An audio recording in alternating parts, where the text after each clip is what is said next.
인데 살아가면서 우리는 때때로 타인에게 상처를 받고 또 때로는 우리 자신이 다른 사람에게 상처를 주기도 합니다. 이러한 상처는 마음에 깊은 흉터가 남기고 분노와 원망, 미움과 같은 부정적인 감정을 불릴 듯 일으킵니다. 용서하지 못하는 마음은 마치 무거운 짐과 같아요. 내가 먼저 손 내밀고 내가 먼저 전화를 해야 되는데 하지 못하면 언제나 짐이 돼. 저도 그런 걸 느꼈어요. 오늘의 말씀은 저에 대해서 말씀해요. 또한 우리의 마음을 짓누르고 있어요. 평안과 기쁨을 빼앗아갑니다. 용서하지 못하는 사람은 과거의 상처에 갇혀 현재로 온전히 살아가지 못해요. 또 미래를 향해 나가지도 못합니다. 최근 뉴스에서 보았던 안타까운 사건처럼 용서하지 못하는 마음은 극단적인 분노도 있어요. 또 복수심으로 이어져 비극적인 결과를 초래하기도 합니다. 영화나 드라마에서도 용서하지 못하는 주인공이 파멸에 이르는 모습은 우리에게 깊은 생각할 거리를 던져줍니다. 우리에게. 오늘 우리가 함께 나눌 마태복음 6장 12절의 말씀은 우리에게 죄 지은 자를 사하여 준 것 같이 우리 죄를 사하여 주시옵소라고 말씀했지요. 이 말씀은 주기도문의 한 부분입니다. 하나님께 용서를 구하는 동시에 우리 자신도 다른 사람을 용서해야 함을 가르쳐 줍니다. 우리는 이 말씀을 통해 하나님의 용서와 인간의 용서가 어떻게 연결되는지, 그리고 용서가 우리 삶에 어떠한 의미를 가지는지 함께 생각해 보겠습니다. 용서는 결코 쉬운 일이 아니에요. 때로는 용서해야 할 대상이 너무나 큰 상처를 준 사람도 있어요. 그러나 용서하기에는 너무나 끔찍한 잘못을 저지른 사람일 수도 있습니다. 하지만 성경은 우리에게 용서의 중요성을 끊임없이 강조하면서 하나님께서 용서를 통해 우리를 새로운 삶으로 인도하신다고 말씀하십니다. 오늘 우리는 성경 속의 인물들의 용서 이야기를 통해 용서의 의미를 되새기고자 합니다. 우리의 사랑의 원자탄 있죠? 사랑의 원자탄. 당신 자녀를 둘이나 죽인 그 범인을 아들을 삼았잖아요. 그런 용서 우리는 할 수 있을까요? 그보다 못한 나에게 마음의 상처를 줘도 용서를 못하는데 그보다 더한 자녀를, 저는 거기 가봤거든요. 목사님들도 가보셨을 줄 믿습니다. 손양원 목사님 양쪽에다 무덤을 해놓고서 거기 있더라고요. 그런데 우리가 그런 용서를 할 수 있는가? 그런 용서를 정말로 거기 가서 울었어요. 그 앞에 가서 정말로 얼마나, 이분은 예수님의 사랑입니다. 예수님의 사랑. 예수님의 사랑 아니고는 그렇게 용서할 수가 없어요. 제가 언제도 얘기했지만은 예수님의 사랑은 누구도 용서해. 나를 죽인다고 해도 용서해. 너 예수 위해서 죽겠냐 하면 죽겠어요. 그런 때가 한 달 반 있었다고 그랬죠. 한 달 반. 더도 아니고 한 달 반 딱 지나니까 그 마음이 없어지더라니까. 누구도 용서할 수 있겠어요. 누구도. 그런데 그런 마음이 있어야만이 용서가 되지, 그런 마음이 없으면 그 자녀를 둘이나 죽였는데 그 사람을 용서하겠어요? 그런 심령들도 있습니다. 이 손양원 목사님 너무나도 정말로 본받을 만한 목사님이고, 우리가 정말로 그 목사님은 영원히 말씀에 있을 줄 믿습니다. 또한 사랑하는 여러분, 오늘 우리는 용서의 중요성을 성경 속의 인물들이 이야기를 통해 더욱 깊이 생각해 보고자 합니다. 성경에는 용서의 본을 보여준 놀라운 인물들이 있습니다. 많이 있지요. 먼저 요셉의 형제 있습니다. 요셉의 형제 용서 이야기를 떠올려 봅시다. 요셉은 형들의 시기로 인해 노예로 팔려갔지만 후에 애굽의 총리가 되었습니다. 흉년이 들어 형들이 식량을 구하러 애굽에 왔을 때 요셉은 자신의 신분을 밝히고 형들을 용서했습니다. 그는 형들에게 하나님의 나라 당신들보다 먼저 보내셔서 생명을 보존하게 하셨다고 말을 하고 있어요.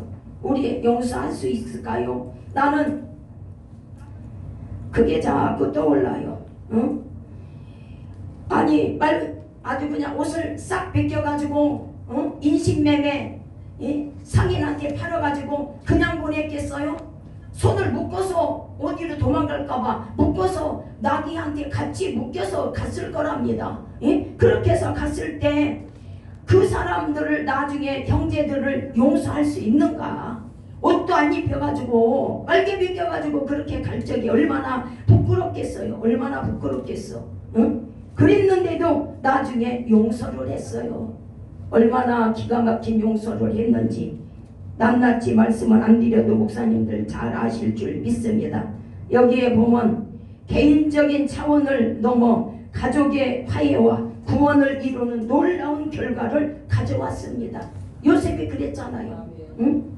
다음으로 다윗의 사울의 용서입니다.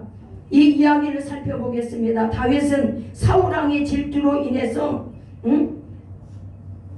쫓겨다니는 신세가 되었는데 사울을 죽일 기회가 2번이나 있었습니다.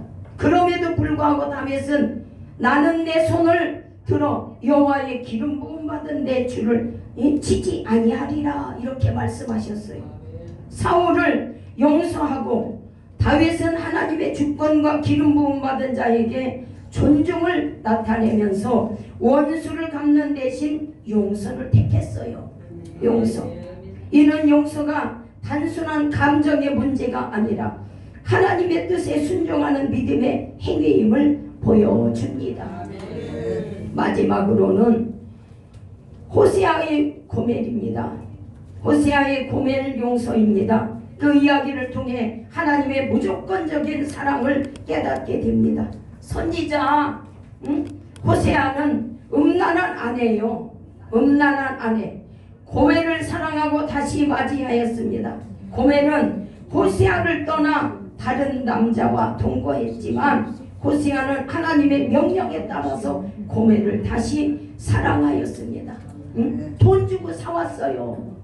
예배 시간에 돌아다니지 마세요. 혼란돼요. 이렇게 돈 주고 다시 사왔단 말이다. 그래가지고 아내를 삼았어. 하나님이 용서하라고 하시니까. 용서하라고 하시니까. 우리는 하나님이 하라고만 해야 돼요. 하지 말라고만 하지 말아야 되고. 억지로 내 맘대로 내 뜻대로 내 자유대로 했다가는 나중에 결과가 힘들어. 나중에 결과가 오직 안 되는 것 같아도 하나님은 나중에 되게 만드시잖아요. 하나님 뜻대로 우리는 나가야 돼요. 내가 엊그제 뉴스를 보니까 이재용 회장이 그 당신 회사에서 이재용 회장 그 회사에서 이 청소하는 아줌마 있어요. 청소하는 아줌마가 있는데 청소를 하다가 그 직원한테 어떻게 걸레로다가 발을 어떻게 쳤어. 그러니까 아줌마 당장 나가세요. 이게 얼마짜리인지 아세요? 이런 소리를 고함치는 소리를 이재용 회장이 들은 거야. 듣고서 빨리 가서 그 아줌마 손을 잡으면서 어머니가 계셔서 우리 회사가 빛납니다. 그런 거야. 그러면서 그 큰소리 친 사람한테 직원한테 뭐라고 하는 거니? 구두가 더러우면 먼지가 묻었으면 닦으면 되지만 이분의 마음의 상처는 어떻게 닦아줄 겁니까? 그런 거야. 그런 소리 들었을 때 맞아. 그렇다. 근데 그분의 여러 가지 뭐를 보니까 아주 괜찮은 분이야. 이번에 800 학교를 다니면서 800 학교를 당신이 선출해가지고 8만 명을 선출해가지고 AI 그 컴퓨터를 그냥 배우게 온 거야. 8만 명을 아이들 학생들한테 그걸 선포를 한 거야. 대통령하고 만나고 나서 그 뒤로 그런 거야. 그럴 때 괜찮은 분이구나. 괜찮은 분이네. 다른 내막은 모르겠어. 근데 그런 것만 봐서도 밑바닥서 이 생활하는 분들한테 굉장히 사랑을 주더라고요. 그럴 때 우리들도 지도자인데 나는 그렇게 하나 내 자신을 바라보게 됐어요. 우리는 내 자신을 바라보면서 이 마무리되는 한 달을 더 정말로 하지 못했던 걸 나누는 나나 여러분들 되길 원합니다. 또 한없는 사랑과 용서를 상징합니다. 호세아의 용서는 인격의 제한적인 사랑을 넘어섰습니다. 하나님의 무조건적인 사랑이에요. 하나님의 아가페 사랑. 이 세 가지 이야기는 우리 모두 용서가 쉽지 않은 상황 속에서 믿음과 사랑으로 용서를 실천하는 사람들의 모습을 보여줍니다. 이들은 자신의 상처와 고통을 극복하고 상대방을 용서함으로써 더 큰 사랑과 화해를 이루어냅니다. 이들의 이야기는 우리에게 용서의 어려움을 극복하고 하나님의 사랑을 실천할 수 있다는 희망을 줍니다. 용서의 심리적인 의미입니다. 사랑하는 여러분, 이제 용서를 심리학적으로 관점에서 살펴보겠습니다. 용서는 단순한 종교적 가르침을 넘어서 우리 마음의 건강과 행복에 지대한 영향을 미치는 중요한 요소입니다. 먼저 자기 용서에 대해 생각해 봅시다. 우리는 때때로 자기의 잘못으로 인해 깊은 죄책감과 수치심에 빠지곤 합니다. 그러나 이러한 감정은 우리 마음을 짓누르고 자존감을 떨어뜨리며 심지어 우울증으로 이어질 수도 있습니다. 하지만 스스로를 용서하는 것은 이러한 부정적인 감정에서 벗어나 새로운 시작을 할 수 있도록 돕습니다. 자기 용서는 자신의 잘못을 인정하고 책임을 지되 과거에 매몰되지 않고 미래를 향해 나가는 건강한 선택입니다. 용서는 정신 건강에도 긍정적인 영향을 미치지만 연구에 따르면 용서는 스트레스, 불안, 우울증 등 부정적인 감정을 감소시키고 정신 건강을 증진시키는 효과가 있습니다. 제가 무릎 수술해가지고 병원에 한 5개월 동안 있을 적에 텔레비를 보는데 텔레비에 그 아슬아슬하게 넘어가는 그런 이 문제마다 볼 때는 내 마음도 그런 거야. 그럴 때는 혈압이 올라가요. 혈압이. 내가 아주 느꼈어요. 근데 기분 좋고 웃음 웃고 하는 그런 텔레비 나오는 그런 이 드라마를 보면은 혈압이 내려가. 그걸 느꼈어요. 그래서 내가 이게 스트레스에 정말 안 좋은 거구나. 스트레스가. 그래서 내가 우리 아들이 그냥 옛날 영화 사극 영화 그런 거 보고 죽이고 막 이런 거 하는 거 볼 때 야 그거 보지 마. 그거 보지 말고 기분 좋은 거 봐. 기분 좋은 거. 내가 그런다니까요. 그래서 내가 이런 거 이 텔레비 나오는 것도 그거 보면 안 되는 거야. 안 좋아. 나한테 이익이 안 돼. 그래서 그런 걸 느꼈어요. 저도. 또한 용서하지 못하는 마음은 분노, 원한, 복수심 등 부정적인 감정을 지속시키심으로 고통을 이야기할 수 있습니다. 또한 용서는 마음의 평화를 가져다주고 긍정적인 감정을 증진시켜 행복한 삶을 가능하게 합니다. 우리는 행복한 삶을 살아야 되잖아요. 얼마 남지 않았어요. 우리 목사님들은 오래오래 사시지만 저는 얼마 남지 않았어요. 자꾸 나이가 먹잖아요. 근데 자꾸 용서하고 사랑하고 나눠주고 베푸는 나나 여러분들 되길 원합니다. 또한 용서는 대인관계 개선에도 중요한 역할을 합니다. 우리는 때때로 가까운 사람들과의 관계에서 상처를 주고받으며 살아갑니다. 이러한 상처는 관계를 단절시키거나 갈등을 심화시킬 수 있습니다. 하지만 용서는 깨진 관계를 회복하고 서로를 이해하며 더욱 깊은 관계로 나갈 수 있도록 돕습니다.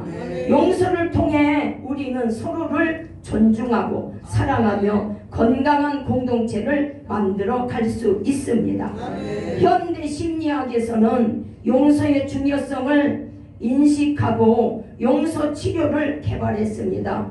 용서 치료는 용서 과정을 통해 부정적인 감정을 해소하고 심리적 안정을 찾는 것을 목표로 합니다. 또한 인지행동 치료에서는 용서를 통해 부정적인 생각을 바꾸고 건강한 행동을 실천하는 것을 강조합니다. 이러한 심리학적 접근은 성경적 용서의 가르침과도 일맥상통합니다. 용서가 우리 삶에 가져다주는 궁극적인 효과를 과학적으로 뒷받침합니다. 사랑하는 여러분, 용서는 우리 마음의 건강과 행복을 위해 중요한 선택입니다. 성경적 가르침과 심리학적 연구는 용서가 우리 삶에 가져다주는 놀라운 변화를 보여주고 오늘 우리는 용서를 통해 하나님의 사랑을 경험하고 우리 삶의 모든 영역에서 평화와 기쁨을 누리기를 소원합니다. 사랑하는 여러분, 이제 우리는 구체적으로 용서를 실천하는 방법을 대해 함께 나누고자 합니다. 용서는 추상적인 개념이 아니고 우리 삶에서 끊임없이 연습하고 훈련해야 하는 실제적인 과정입니다. 응? 자녀도 마찬가지예요. 자녀 지적하고 책망하면 싫어하잖아요. 우리도 마찬가지예요. 우리도 지적하고 책망하면 싫어해. 그러는데도 자녀들 우리가 지적하고 책망하잖아요. 응? 그래서 어제도 우리 김 목사가 나가서 11시에 나가서 친구 만나고 7시쯤 들어왔어요. 그런데 아니 눈이 잠자고 난 것 같아. 그 내가 너 어디 갔다 왔는데 눈이 그래? 왜 그래? 눈이 풀렸어? 그랬더니 아 나 밥 먹고 왔어요. 친구들하고 놀고 차 한잔 마시고 왔어요. 그래? 근데 거기다 대고 내가 좀 이상해. 눈이 왜 풀렸어? 그랬더니 왜 자꾸 엄마 나한테 이상하게 그래요. 참나 그러더라고. 그래서 내가 다시 가서 미안해. 엄마가 눈이 안 좋아서 그렇게 보였나 봐. 미안해. 그랬더니 괜찮아요. 그러고 자더라고요. 그 금세 가서 안아주고 그 말 한마디에 풀어지고 내 마음도 편하는 거야. 내 마음이 편안할 때 상대방도 편하는 거예요. 우리는 그런 삶을 살아야 될 줄 믿습니다. 또 먼저 용서의 단계를 이해하는 것이 중요합니다. 용서는 하루아침에 이루어지는 것이 아니라고 그랬죠. 오직 두 번째 단계는 공감과 이해의 단계입니다. 상대방의 입장에서 우리는 언제나 생각을 해야 돼요. 왜 저렇게 했는가? 뭐 때문에 저런 길을 갔었나? 뭐 때문에 저렇게 말을 했는가? 우리는 그 상대방을 생각을 해봐야 돼. 해보지 않고 나만 생각하고서 말을 그냥 해버리면은 아차, 그랬구나 이런 생각이 들어가요. 또 그가 왜 그런 행동을 했는지 이해하려고 노력해야 합니다. 그래, 그럴 수 있지. 늦을 수 있지. 그래, 어디 갔다 올 수 있지. 나도 스트레스 받으면 친구 만나서 돈 쓰는데 내가 돈 쓰는 건 그건 합리화가 되고 아들이 돈 쓰는 건 왜 그렇게 많이 썼어? 이런단 말입니다. 우리는 그렇게 하지 말고 그래, 내 생각으로다가 이해하고 사랑하는 나라 여러분들 되기 원합니다. 세 번째 단계는 용서의 결과를 내리는 단계입니다. 이는 감정적인 용서와는 별개로 의지적인 결단을 통해 용서를 선택하는 것입니다. 마지막 단계는 관계 회복의 단계입니다. 가능하면 상대방의 대화를 통해 화해하고 건강한 관계를 다시 만들어가는 것이 좋습니다. 용서를 실천하기 위해서는 기도가 필수적입니다. 먼저 기도로다가 그 마음을 열어주시라고 기도하면 열어주셔요. 또한 우리는 하나님의 도우심을 구하고 용서의 마음을 갖도록 간구해야 합니다. 하나님께서는 우리의 연약함을 아시고 용서할 수 있는 힘과 은혜를 베풀어 주십니다. 또한 우리는 용서의 어려움을 극복하기 위해서 끊임없이 노력해야 하고 자기 성찰을 통해 자신의 감정을 객관적으로 바라보고 용서를 방해하는 요소들을 제거해야 될 줄 믿습니다. 또한 감정을 솔직하게 표현하고 주변 사람들에게 도움을 요청하는 것도 좋은 방법입니다. 또한 때로는 전문가의 도움을 받는 것도 필요해요. 심리상담이나 용서치료는 용서 과정을 체계적으로 도와주고 상처를 치유하는 데 큰 도움이 될 수 있습니다. 용서는 단순히 상대방을 위한 것이 아니라 우리 자신을 위한 것이기도 합니다. 용서를 통해 우리는 과거의 상처에서 벗어나 자유와 평화를 누릴 수 있습니다. 또한 용서는 하나님과의 관계를 회복하고 하나님의 사랑을 더욱 깊이 경험할 수 있도록 돕습니다. 사랑하는 성도 여러분, 오늘 우리가 함께 나눈 말씀을 기억하면서 우리 삶의 모든 영역에서 용서를 실천하는 복된 삶을 살아가기를 축원합니다. 사랑하는 여러분, 오늘 우리는 용서라는 주제로 하나님의 말씀을 함께 나눴습니다. 용서는 우리 삶에서 가장 어렵지만 동시에 가장 아름다운 덕목입니다. 용서는 하나님의 사랑을 경험하고 나누는 길이며 우리 마음의 평화와 행복을 위한 필수적인 선택입니다. 아멘. 아멘.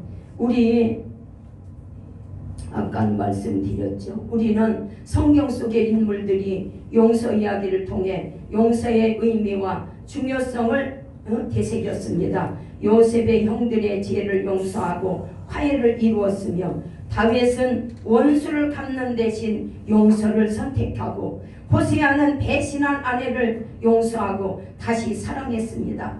이들의 용서는 하나님의 사랑을 보여주며 우리에게 용서의 본을 제시해 주셨습니다.